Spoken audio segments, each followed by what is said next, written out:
지난 2시간 동안 우리는 같은 장면을 계속 스쳐 지나갔습니다. 서버가 뭔가를 어딘가에 적어둡니다. 그리고 나중에 그걸 다시 꺼냈습니다. 회원가입을 하면 어딘가에 저장되고 로그인하면 그걸 찾아내 대조하죠. 그런데 그 어딘가가 정확히 어디인지 우리는 한 번도 열어보지 않았습니다. 줄곧 검은 상자로 두고 지나온 겁니다. 오늘 그 상자를 엽니다. 여기는 구역 3, 별칭은 자재 창고입니다. 서비스가 다루는 모든 것이 결국 쌓이는 곳이에요. 회원 정보, 주문, 글, 사진. 그런데 창고는 물건을 그냥 던져 넣는 빈 공간이 아닙니다. 선반을 어떻게 짜고 물건에 어떤 번호표를 붙이고 무엇을 어디에 둘지 정하는 설계가 있어요. 그 설계가 엉성하면 창고는 곧 아수라장이 됩니다. 오늘은 그 설계가 50년 동안 어떻게 진화했는지를 따라갑니다. 그리고 그 진화의 한복판엔 꽤 흥미로운 사람 이야기가 하나 있습니다. 한 수학자가 발견한 단순한 진리를 정작 그 수학자의 회사가 매출 때문에 깔아뭉갠 이야기요. 자, 봅시다.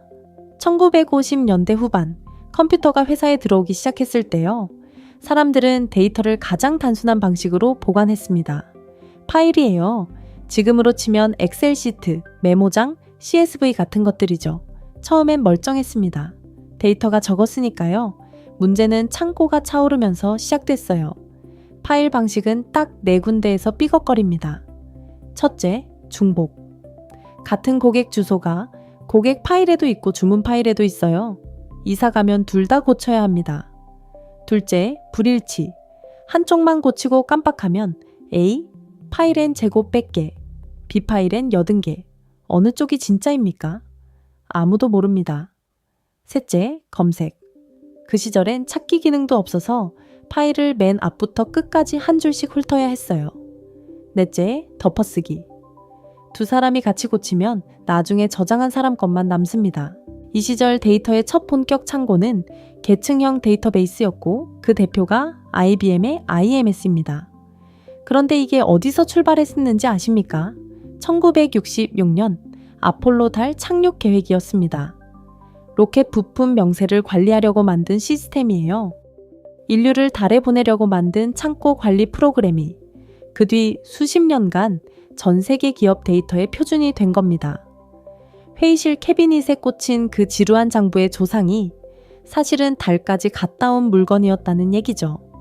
그리고 바로 이 IMS가 벌어들이는 돈이 잠시 뒤 우리가 만날 이야기의 핵심 갈등이 됩니다. 1960년대 초 첫 번째 답이 나옵니다.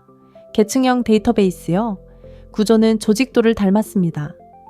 회사 아래 부서, 부서 아래 직원, 위에서 아래로 뻗는 나무예요.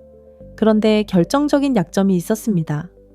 위아래로만 움직일 수 있다는 것. 이 직원이 참여한 모든 프로젝트처럼 가로로 얽힌 질문 앞에선 쩔쩔맸어요. 길이 위아래로만 나 있는데 우리는 옆 능선으로 건너가고 싶은 겁니다. 그래서 나온 게 네트워크형이에요. 옆으로도 선을 그었습니다. 나무가 아니라 그물이죠. 유연해졌지만 대가가 따랐습니다. 데이터를 꺼내려면 이 선을 타고 저 선을 타고 하는 경로를 프로그래머가 일일이 지정해야 했어요. 창고 사방에 통로는 뚫려있는데 물건 하나 꺼내려면 미로 지도를 통째로 외워야 하는 꼴입니다. 그리고 1970년 6월 판을 뒤집는 논문 한 편이 나옵니다.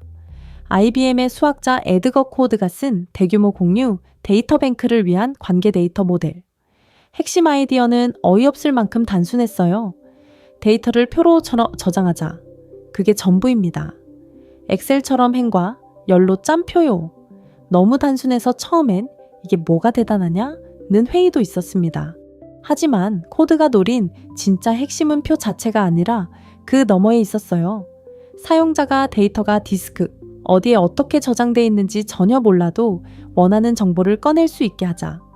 네트워크형에서 프로그래머가 외워야 하라 했던 그 미로 지도를 통째로 없애버리고 싶었던 겁니다. 창고에 비유하면 코드는 처음으로 규격 선반을 도입한 사람이에요. 길을 외울 필요가 없습니다. 라벨만 말하면 되니까요.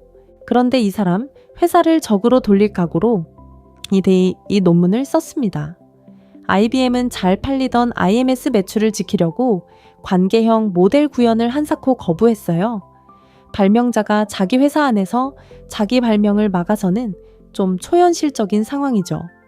코드는 윗선 설득을 포기합니다. 그리고 아주 이상한 선택을 해요. IBM 고객들에게 직접 찾아가서 관계형 모델을 시연한 겁니다. 그러자 고객들이 거꾸로 IBM을 압박하기 시작했어요. 위에서 내려온 혁신이 아니라 밖에서 안으로 밀고 들어온 혁명이었던 셈입니다. 참고로 이 사람, 데이터 이론의 아버지가 되기 전엔 2차 대전 때 영국 공군 조종사였습니다. 비행정 조종석에서 출발해서 1981년 튜링상까지 갔어요. 표가 어떻게 생겼는지부터 보겠습니다. 표 하나에서 한 행은 레코드 한 건이에요. 고객표라면 행 하나가 고객 한 명입니다. 열은 속성이고요. 이름, 전화번호, 이메일. 그런데 주문 정보는 같은 표에 우겨 넣지 않습니다. 별도 표로 빼요. 여기가 핵심인데 주문표는 고객의 이름과 주소를 통째로 베껴 적지 않습니다. 대신 고객 번호 하나만 적어둬요. 이 주문의 주인은 7번 고객이라고요. 누가 7번인지는 고객표를 보면 되니까요. 그럼 홍길동이 주문한 내역은 어떻게 볼까요? 고객표에서 홍길동의 번호를 알아내고 주문표에서 그 번호인 행들을 모읍니다. 이렇게 두 표를 번호로 맞춰 펼쳐보는 동작을 조인이라고 합니다. 이 표들을 다루는 언어저가 SQL입니다. 이 언어의 매력은 거의 영어처럼 읽힌다는 거예요. 30살 이상 고객의 이름을 보고 싶으면 이렇게 씁니다. 고객 중에서 나이가 30 이상인 사람의 이름을 골라줘. 읽으면 그냥 들리죠. 명령문이 아니라 부탁하는 문장 같습니다. 그런데 이게 우연이 아니에요. 설계자 도널드 챔벌린이 의도적으로 그렇게 만들었습니다. 본인 회고를 그대로 옮기면 사람들이 영어 문장처럼 읽고 이해할 수 있길 원했다고 해요. 비전문가도 자기 데이터에 질문할 수 있게 하자는 게 출발점이었던 겁니다. 그러니까 SQL이 쉬워 보이는 건 여러분이 똑똑해서가 아니라 50년 전 누군가가 그렇게 설계했기 때문이에요. 이제 아까 그 악몽을 어떻게 잡는지 봅시다. 중복과 불일치요. 그 처방이 정규화입니다. 원칙은 한마디로 요약되어 같은 사실은 딱 한 곳에만 저장한다. 홍길동의 주소는 고객표 한 군데에만 적습니다. 그게 필요한 다른 표는 주소를 베껴 쓰지 않고 고객번호로 그 위치를 가리킬 뿐이에요. 그러면 홍길동이 이사를 가도 고객표의 주소 한 칸만 고치면 끝입니다. 베껴둔 사본이 없으니 불일치도 생기지 않아요.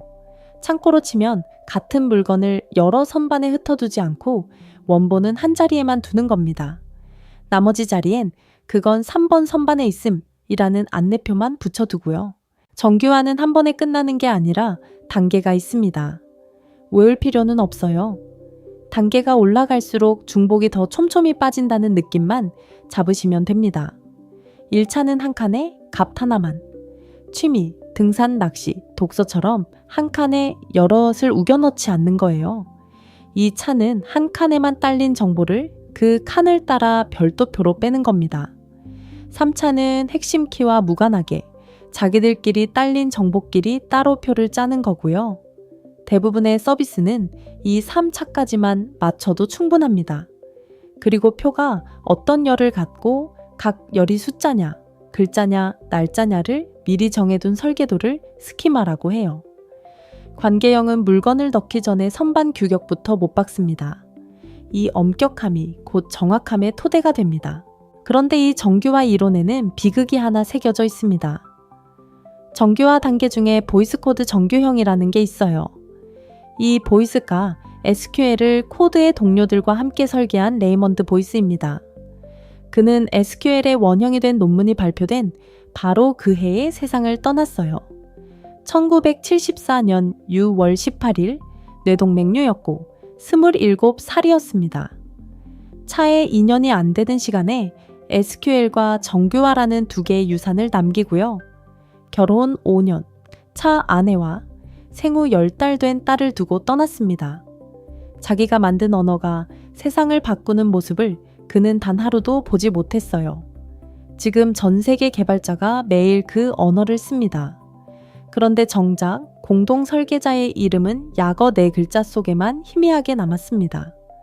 여러분이 데이터를 정규화할 때마다 27에 멈춘 한 사람의 이름을 부르고 있는 셈이에요. 관계형이 진짜 신뢰받는 창고가 되려면 2가지가 더 필요했습니다.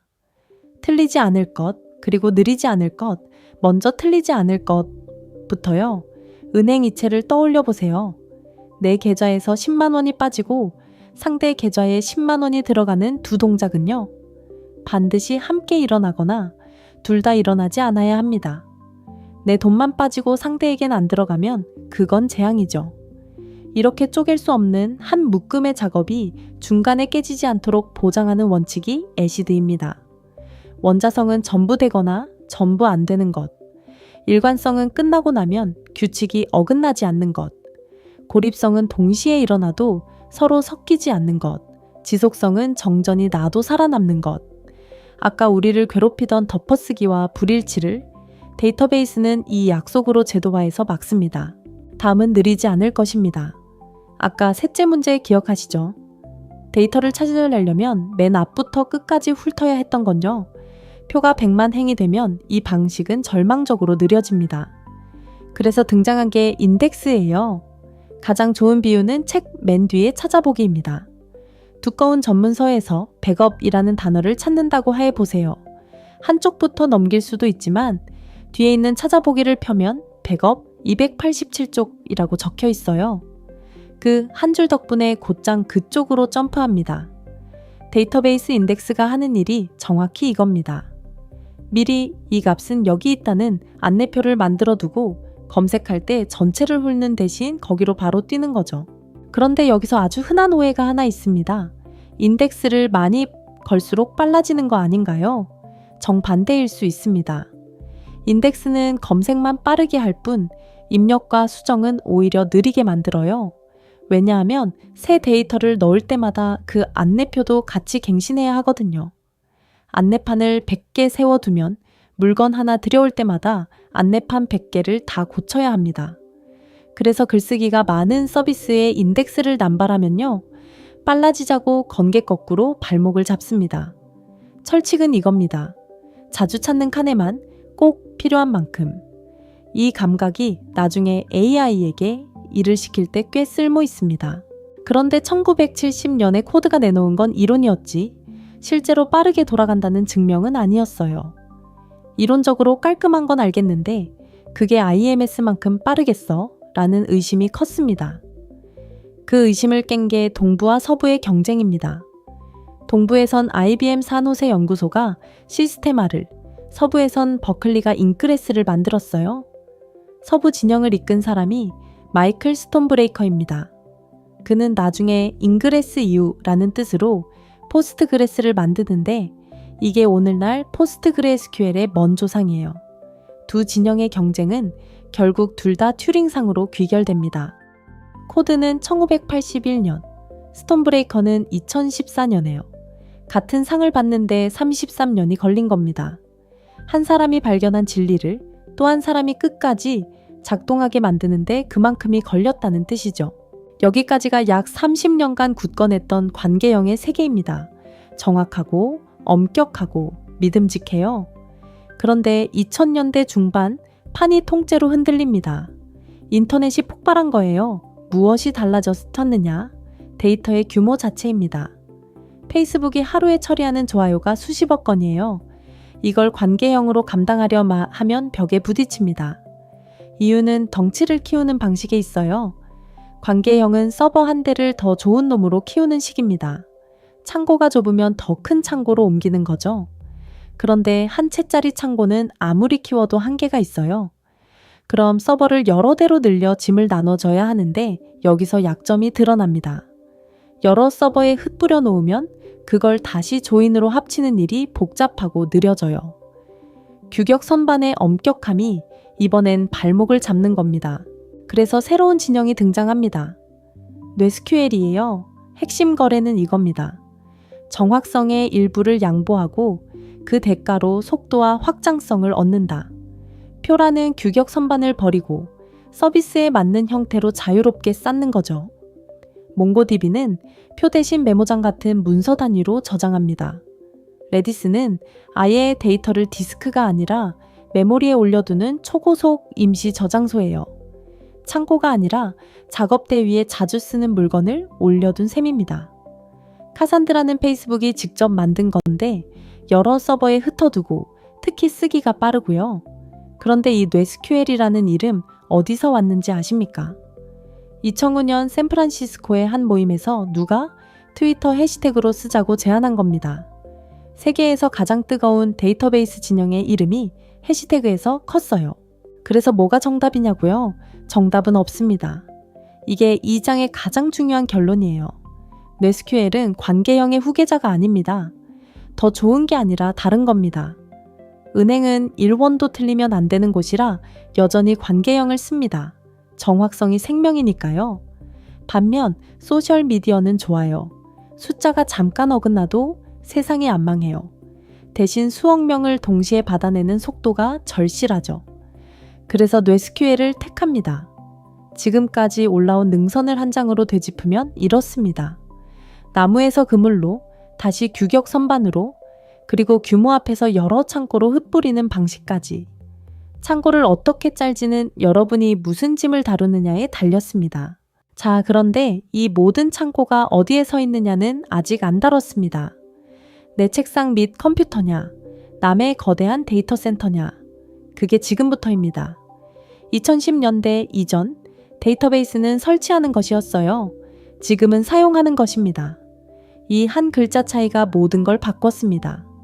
옛날엔 서버를 샀거나 빌리고 소프트웨어를 직접 깔고 설정을 만지고 보안을 잠그고요. 주기적으로 업데이트하고 백업을 돌리고 용량이 넘치면 늘렸습니다. 전부 사람 손으로요. 이 고된 살림을 전담하는 직업이 따로 있었어요. 창고지기를 고용해야 창고가 돌아가던 시절입니다. 그런데 클라우드 기업들이 나서서 말합니다. 그 살림 저희가 대신 해드릴게요. 여기서 한 단어를 짚고 가겠습니다. 서버리스요. 글자만 보면 서버가 없다는 뜻 같지만 천만에요. 서버는 멀쩡히 있습니다. 다만 그 서버를 여러분이 신경 쓸 필요가 없다는 뜻이에요. 전기를 떠올려 보세요. 우리는 콘센트에 코드를 꽂아 쓰지 마당에 발전소를 짓지 않잖아요. 발전기가 어디서 어떻게 도는지 몰라도 불은 켜집니다. 클라우드 데이터베이스가 딱 그래요.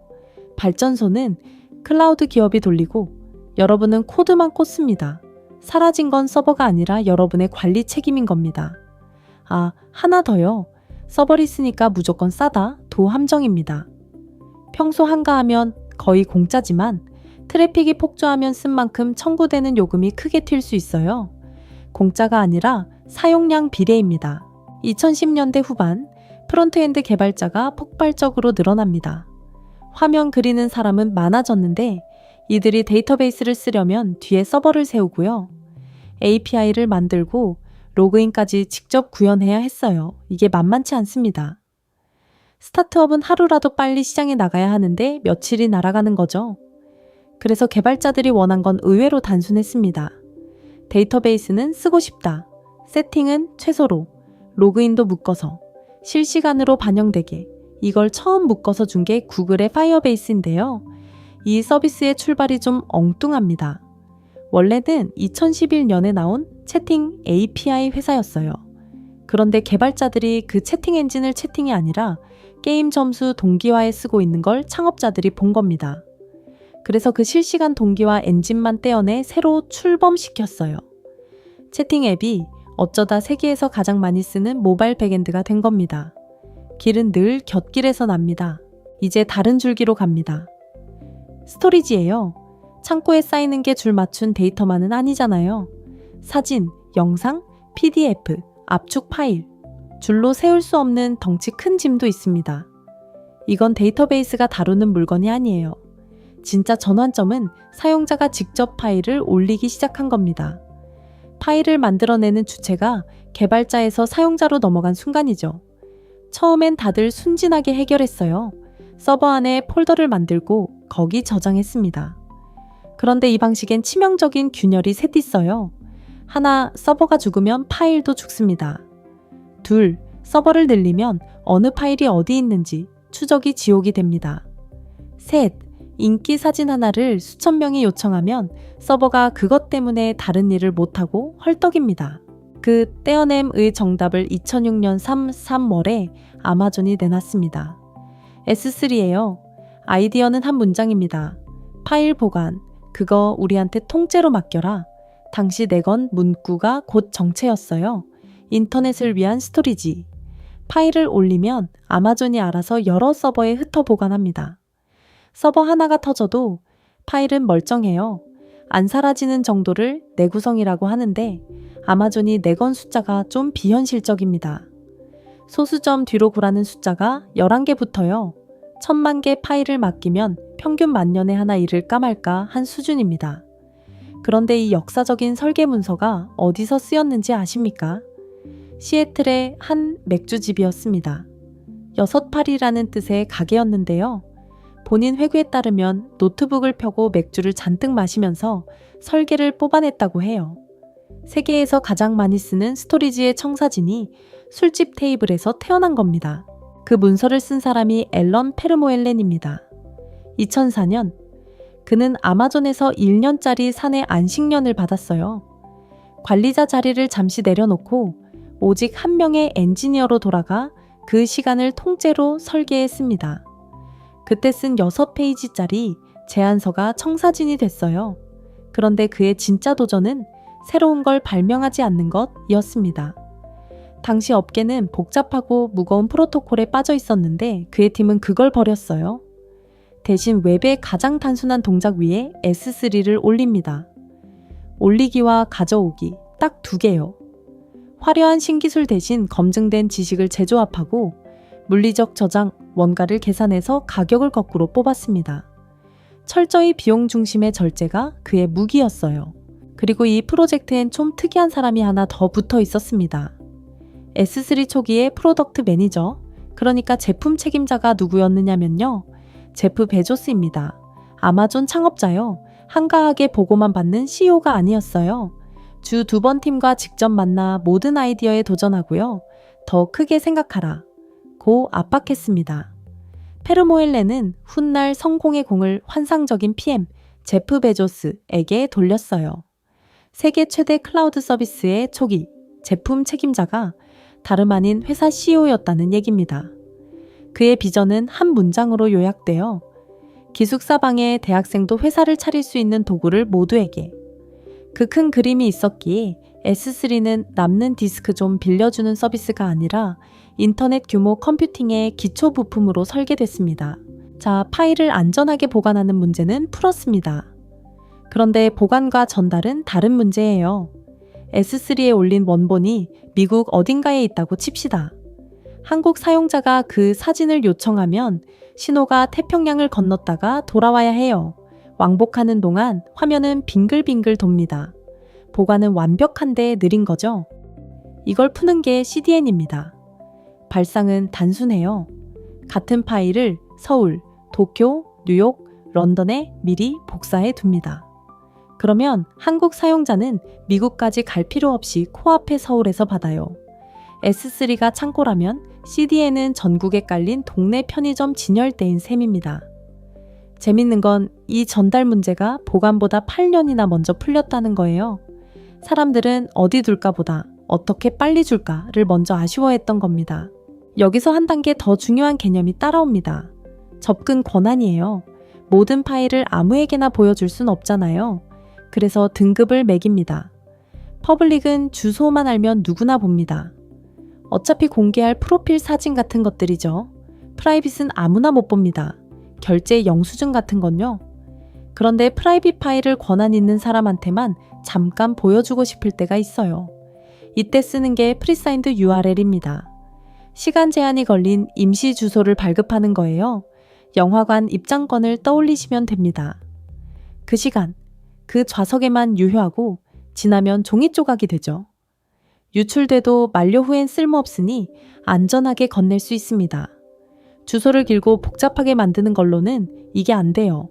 한번 세어나가면 영원히 유효한 열쇠가 되거든요. 이제 현대의 철칙 하나를 못 받고 가겠습니다.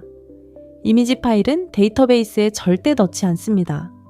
데이터베이스는 글자와 숫자, 짧은 주소를 빠르게 다루도록 설계된 도구예요. 거기에 무거운 사진을 쑤셔 넣으면 창고 전체가 굼떠집니다. 그러니 덩치는 스토리지에 두고 데이터베이스엔 그 위치만 한 줄 적어요. 인스타그램에 사진 한 장이 올리는 흐름으로 정리하면 이렇습니다. 폰에서 사진을 고르면 서버로 전송되고 서버는 그걸 곧장 스토리지에 올립니다. 스토리지가 주소를 만들어 돌려주면 서버는 사진이 아니라 그 주소를 데이터베이스에 저장해요. 다른 사용자가 그 게시물을 볼 때 주소를 꺼내고 화면이 그 주소로 요청하면 CDN이 가장 가까운 곳에서 즉시 내줍니다. 데이터와 파일이 각자 제 역할을 하며 맞물리는 풍경이죠.